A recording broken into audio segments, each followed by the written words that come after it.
Hello students of second year. Girls, आज का topic है आपका संवेगात्मक विकास की। उत्तर बाल्यावस्था में संवेगात्मक विकास के बारे में हम बात कर रहे थे। देखिए, संवेगों के बारे में हमने इससे पहले वीडियो लेक्चर में बताया था कि शारीरिक उत्तेजना की स्थिति ही एक तरह से संवेग कहलाती है। और बालकों के जीवन में उत्तर बाल्यावस्था में देखा जाए तो कौन कौन से संवेगों की जो है उद्दीप्त होते हैं, कि जैसे कि जिज्ञासा है, ईर्ष्या है, क्रोध है, स्नेह है। ठीक है, तो इनकी अभिव्यक्ति उत्तर बाल्यावस्था में संवेगों के रूप में होती है। और साथ ही संवेगों की विशेषताएं कि संवेगों में तीव्रता पाई जाती है। ठीक है, दुख और सुख की भावना होती है। साथ ही इसकी जो अभिव्यक्ति होती है उसको उद्दीप्त करने के तरीके जो है बालकों के वो अलग अलग होते हैं अवस्थाओं के अनुसार। ठीक है, तो अब हम बात करेंगे कि उत्तर बाल्यावस्था में जो संवेग होते हैं वो कौन कौन से होते हैं। जैसे कि सबसे पहले बात करते हैं जिज्ञासा संवेग की। देखिए, जिज्ञासा का अर्थ लगाया जाए तो एक तरह से किसी भी चीज को जानने की इच्छा, क्यूरोसिटी, है ना।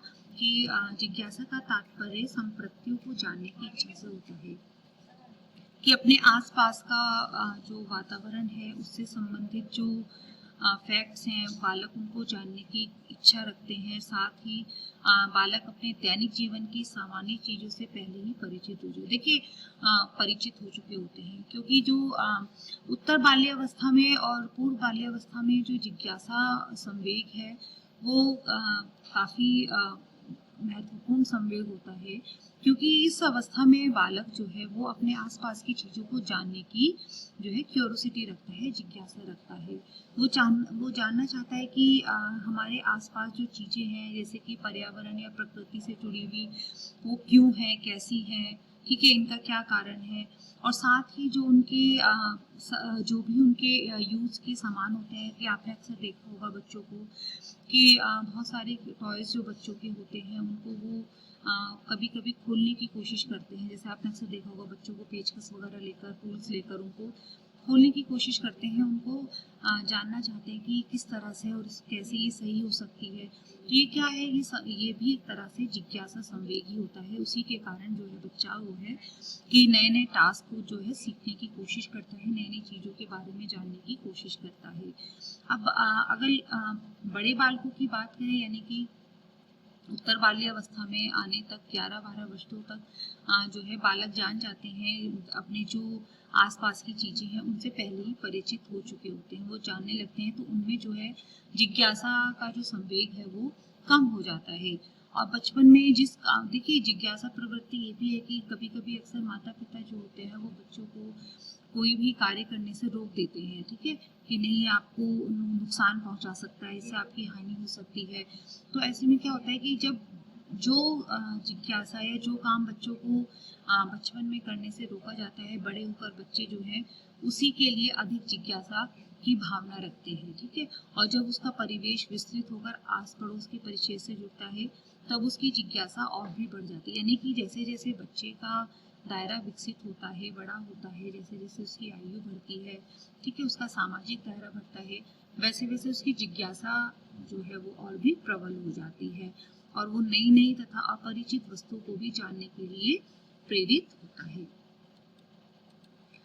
ठीक है बच्चों, और साथ ही जो जिज्ञासा का जो भाव है बच्चों में, जैसे कि कभी कभी अक्सर देखा जाता है कि बालक जो है वो अपने माता पिता से या अपने घर के बड़े लोगों से क्वेश्चंस करते हैं। ठीक है, कि ये क्यों है, कैसे है, किस तरह से है। आपने अक्सर देखा होगा कभी कभी जो है वो माता पिता इरिटेट भी हो जाते हैं, परेशान हो जाते हैं कि भाई ये तो बहुत ही क्वेश्चंस करता है। तो ये सब क्या है, जिज्ञासा का संवेग। कि बालकों में बाल्यावस्था में ही, पूरी बाल्यावस्था की बात करें हम, चाहे वो पूर्व बाल्यावस्था हो या उत्तर बाल्यावस्था हो, जो जिज्ञासा का संवेग है वो अपनी प्रबलतम सीमा पर होता है। देन नेक्स्ट बात करते हैं गर्ल्स स्नेह के बारे में, कि स्नेह संवेग भी उत्तर बाल्यावस्था में बालकों में देखने को मिलता है। जैसे कि बड़े बालक स्नेह का प्रदर्शन बहुत कम करते हैं और छोटे बालकों में उत्तर बाल्यावस्था तक जो स्नेह का प्रदर्शन है वो बालक अपने माता पिता के लिए, अपने भाई बहन के लिए वो जो है करते हैं स्नेह का प्रदर्शन। ठीक है, जैसे कि आपने देखा होगा अक्सर कि जो छोटे बच्चे होते हैं जब उत्तर बाल्यावस्था में आते हैं तो वो अपनी माता से स्नेह करते हैं, लड़कियां जो अपने पिता से ज़्यादा स्नेह करती हैं। लेकिन जो जैसे जैसे आयु बढ़ती है तो स्नेह का भाव जैसे कि बड़े बच्चों में कम होता है। केवल उनकी जो मन के भाव हैं वो एक तरह से वो अपने जब बाल्यावस्था होती है तो वो अपने स्नेह को माता से गले लगकर या उनकी उंगली पकड़कर उनके आंचल के पीछे छिपकर अपने स्नेह के भाव को प्रकट कर सकते हैं। लेकिन जो है जैसे जैसे आयु बढ़ती है तो वो स्नेह का भाव जो है उसका प्रदर्शन वो कम होता जाता है। साथ ही उत्तर बाल्यावस्था में जो स्नेह भाव है वो बालकों का अपने पालतू जानवरों से अधिक दिखता है। ठीक है, वो पालतू जानवरों को ज़्यादा रखना पसंद करते हैं, उनके प्रति स्नेह दिखाते हैं, उनकी हेल्प करते हैं।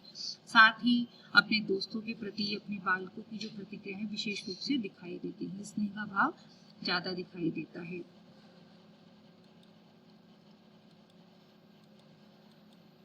और जैसे कि बोसार्ड ने बच्चों इस बारे में कहा था कि सहोदरों और माँ बाप में बड़े बालक प्राय कोई प्रिय होता है और प्रिय के लिए उसके परिवार के अन्य लोगों से जो प्रिय नहीं है उससे अधिक स्नेह होता है। जब कभी वह स्नेह प्रकट करता है तब स्नेह अप्रत्याशित समय में उद्गार की तरह होता है।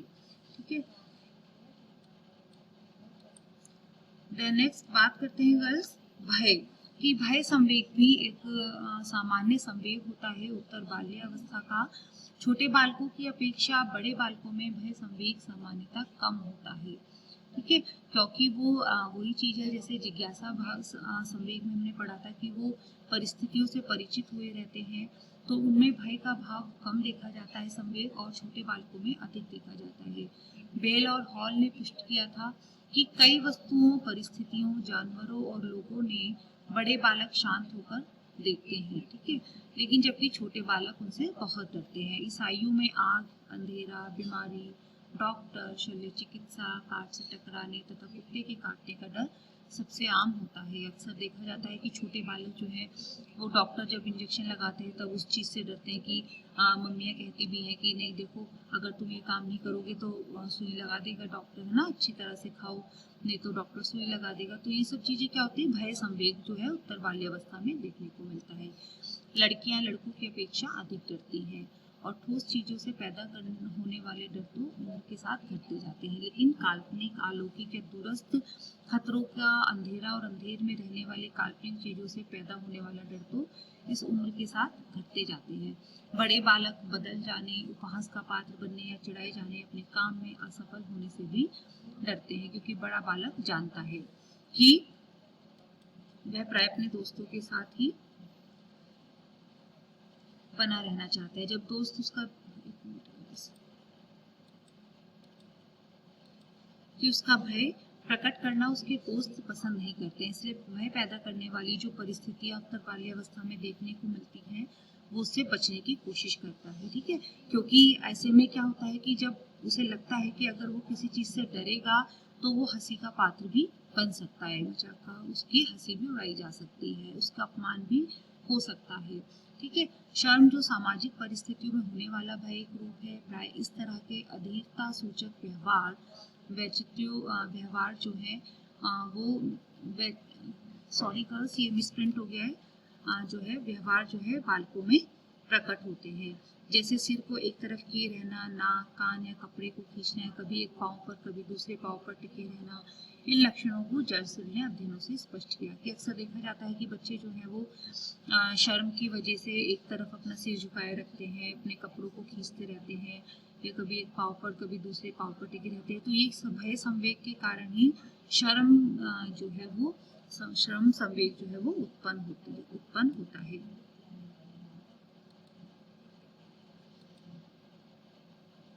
अक्सर बच्चों देखिए भय संवेग में काल्पनिक बातों से होने वाला भय भी इस आयु में दिखाई देता है। जैसे कि बड़े बालकों को सबसे अधिक आकुलता परिवार से या स्कूली समस्याओं से, व्यक्तिगत और सामाजिक समायोजन से संबंधित देखने को मिलती है कि जो है बच्चों का अगर असाइनमेंट पूरा नहीं होता है बालकों का तो वे सोचते हैं कि हम स्कूल में जाकर हमको डांट पड़ेगी, टीचर्स हमको डांटेंगी। ठीक है, तो ये वाला जो भय संवेग है वो काल्पनिक बातों से होने वाला से भी जो है उत्पन्न होता है। और साथ ही स्कूल के बाहर की आकुलताओं की अपेक्षा स्कूल संबंधी आकुलताएं अधिक सामान्य भी होती हैं। लड़कियों को लड़कों की अपेक्षा अधिक आकुलताएं होती हैं, विशेष रूप से स्कूल और सुरक्षा के बारे में। बालक के दोस्तों का उसकी आकुलताओं की संख्या और तीव्रता पर बहुत प्रभाव पड़ता है।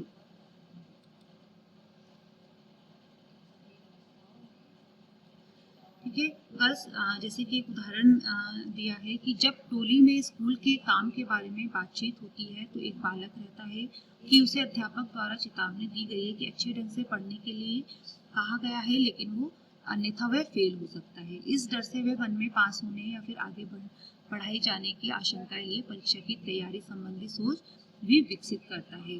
ठीक है कि एक बच्चे जो एक कॉलेज एक स्कूल में जो ग्रुप है बच्चों का, उसमें जो टीचर है वो सबको अलर्ट करता है कि अगर आप ढंग से नहीं पढ़ेंगे तो आप फेल हो सकते हैं। तो ये डर बच्चों को कि हम फेल हो सकते हैं, हमारे मार्क्स अच्छे नहीं आएंगे, तो ऐसी जो आशंकाएं हैं जो बच्चे के मन में रहती हैं, और वो परीक्षा की तैयारी यही सोचकर करता है कि उसके मार्क्स अच्छे आए, वो फेल ना हो जाए। तो इस तरह के का भय संवेग भी उत्तर बाल्यावस्था में देखने को मिलता है।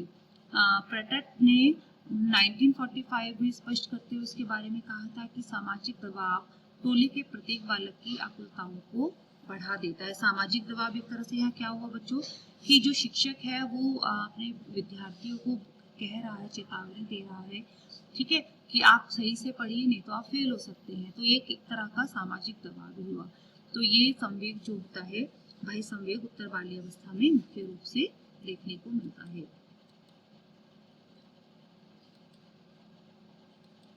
हर्ष हर्ष संवेग की बात करें बच्चों कि जब बालक बड़े हो जाते हैं तब उन्हीं बातों से प्राय उन्हें हर्ष होता है जिससे जो उनको बचपन में होता था।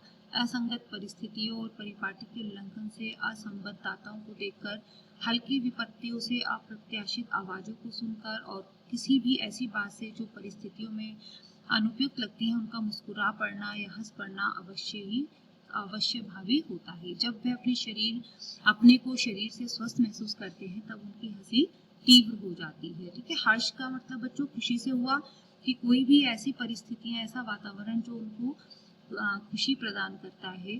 ठीक है, तो शब्दों को समझने की योग्यता के बढ़ने पर बालक क्लेश और मजाकों से छुटपन की अपेक्षा अधिक आनंद लेता है। यानी कि हाँ, ये कहा जाए बच्चों कि जो परिस्थितियां बचपन में उनको इरिटेट करती थी, ठीक है, जो बातें माता पिता की, अब वो उनको जब उनका अर्थ समझ में आ जाता है, जब वो उनको समझने लगते हैं, शब्दों को समझने लगते हैं कि उनके लिए किस तरह के शब्द उनके हित में सोचे जा रहे हैं, तो वो अब उनको एक तरह से कभी कभी बच्चे उसको हंसी में टाल देते हैं। पहले जब था, जब उनको नहीं समझ में आते थे तो वो उस पर क्रोध भी कर सकते थे, ठीक है, लेकिन अब उन्हीं चीज़ों को वो एक तरह से हंसी में मुस्कुराकर उसको टाल देते हैं। तो एक तरह से हर्ष संवेग भी प्राय उत्तर बाल्यावस्था में देखने को मिलता है, और बालक इस संवेग के कारण जो है वो कई चीज़ों का आनंद लेता है, यानी कि एंजॉय करता है। अब वह अपनी संकटों पर हंसने के काबिल भी हो जाता है। खास तौर से अपने दूसरों की नज़र में अच्छा खिलाड़ी सिद्ध करने के लिए वह ऐसा करता है। ब्रेकन राइट्स और विंसेंट के अनुसार कोई भी ऐसी चीज़ जो उसमें दूसरों से श्रेष्ठ होने की भावना पैदा करती हो, जैसे मजाक है, निषिद्ध वस्तुएं खाना, सिगरेट पीना या नशा, तो उसे बहुत ही आनंद देता है। बस आज के वीडियो लेक्चर में हम हर्ष के संवेग के बारे में बात कर रहे हैं। देखिए, हर्ष की अभिव्यक्तियाँ। देन नेक्स्ट टॉपिक में इसे टॉपिक को कंटिन्यू करते हुए कुछ और संवेग के बारे में, इमोशंस के बारे में बात करेंगे। मिलते हैं नेक्स्ट टॉपिक में, नेक्स्ट लेक्चर में। Girls, thank you.